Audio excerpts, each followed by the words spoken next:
Cũng bữa bé tôi làm bữa.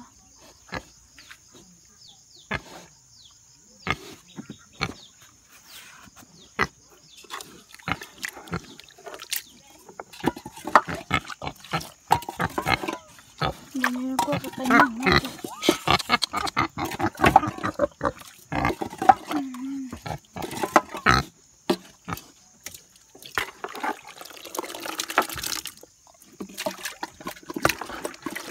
Hậu xe xua rồi mình chỉ có bóc cửa thôi thì lá bẹ bóc cửa là cũng bùa là cũng làm bùa thế là bóc cái bóc o thế thì thế là im hỏi ít cái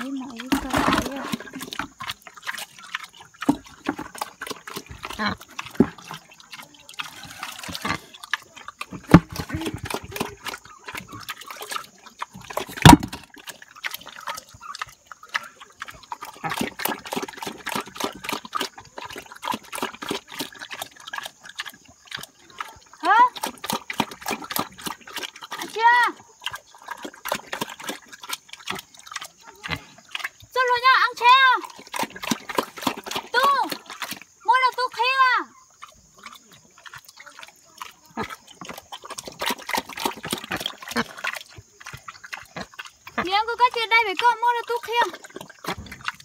Mình chỉ nói trong cái mua này bên dễ đâu còn đúng không?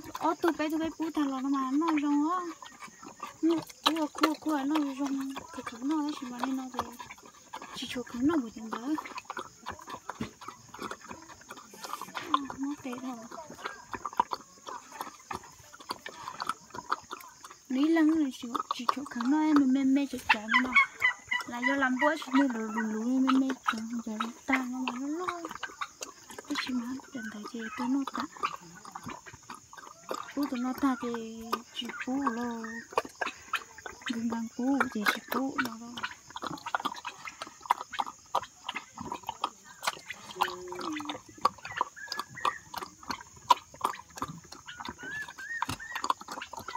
Cho ra ở đâu mà cứ nghe ta